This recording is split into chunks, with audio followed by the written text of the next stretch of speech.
Hola, soy Helen.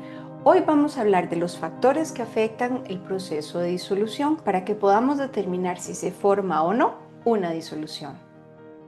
El primer factor que vamos a considerar es el tipo de interacciones que tenemos presentes en las sustancias. En química decimos igual disuelve igual.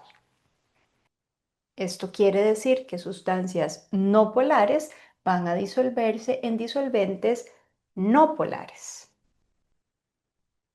Mientras que las sustancias polares o las sustancias iónicas van a poder disolverse en disolventes polares, donde podemos tener interacciones del tipo dipolo-dipolo, ión-dipolo e incluso puentes de hidrógeno.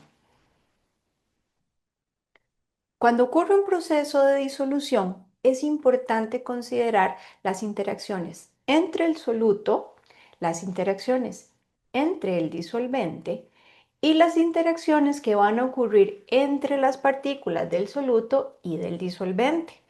Si la cantidad de energía que se libera al interactuar las partículas del soluto con el disolvente supera la cantidad de energía que se requiere para separar las partículas del soluto por un lado y las del disolvente por el otro lado, entonces ocurre el proceso de disolución. Esa diferencia en energía es a lo que nosotros le vamos a llamar la entalpía de disolución. La cantidad de soluto que puede disolverse en un disolvente, particularmente el agua, depende de dos factores muy importantes. Uno, la naturaleza de las partículas del soluto y además la temperatura a la cual se lleva a cabo el proceso. En el caso particular de los solutos sólidos, vamos a tener que estos incrementan su solubilidad con la temperatura como observamos de la gráfica. Podemos observar además que no todos cumplen con un patrón igual, es decir, las solubilidades aumentan en mayor o en menor grado dependiendo de cada una de las sustancias cuando aumentamos la temperatura. También podemos observar de la gráfica que existen algunas sustancias, aunque son muy pocas, existen algunas sustancias que disminuyen su solubilidad con la temperatura. Cuando hablamos de gases, la situación cambia, porque como podemos observar, en el caso de los gases, la solubilidad disminuye al aumentar la temperatura. Lo que sí se repite del patrón de los sólidos en agua es que no todos los gases cumplen con la misma velocidad a la cual varía esa solubilidad. Cada uno tiene un comportamiento distinto. La constante dieléctrica es otro parámetro que debemos considerar a la hora de preparar una disolución. La constante dieléctrica es un parámetro que nos permite determinar qué tan adecuadamente va a estabilizar cargas un disolvente. Y por cargas me refiero a cationes y aniones.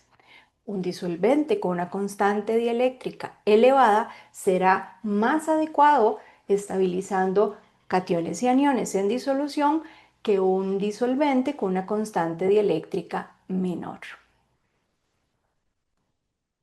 En general, los disolventes con constantes dieléctricas altas van a tener momentos dipolares altos, como podemos observar en la tabla, mientras que los disolventes con constantes dieléctricas bajas tienden a ser no polares o muy poco polares. Entonces, podemos esperar que un soluto iónico va a formar una disolución con disolventes con constantes dieléctricas altas que además son polares, mientras que este proceso no ocurre si tenemos constantes dieléctricas bajas y disolventes no polares.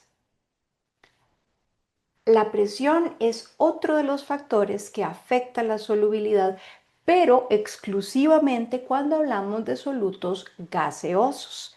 Esta solubilidad está descrita por la ley de Henry, que dice que la solubilidad de un gas está dada por la constante de Henry para ese gas multiplicado por la presión que ejerce ese gas sobre la disolución.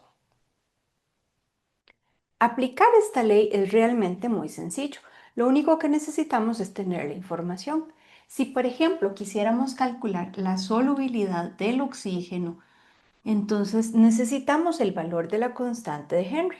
En este caso tiene un valor de 1,3 por 10 a la menos 3 mol por atmósfera por litro. Y si aplicamos una presión de 2 atmósferas y media de oxígeno, o sea, 2,5 atmósferas, entonces vamos a obtener que la solubilidad del oxígeno cuando tenemos una presión de 2,5 atmósferas es de 3,25 por 10 a la menos 3 mol por litro. Si nosotros quisiéramos encontrar esa solubilidad en gramos por litro, que es lo que normalmente reportamos, simplemente hacemos la conversión utilizando la masa molar. Si querés ver más videos relacionados con la forma en que podemos clasificar las disoluciones, los factores que afectan la velocidad con la que se forman estas disoluciones o resolución de ejercicios, te invito a que veas más de mis videos. Nos vemos.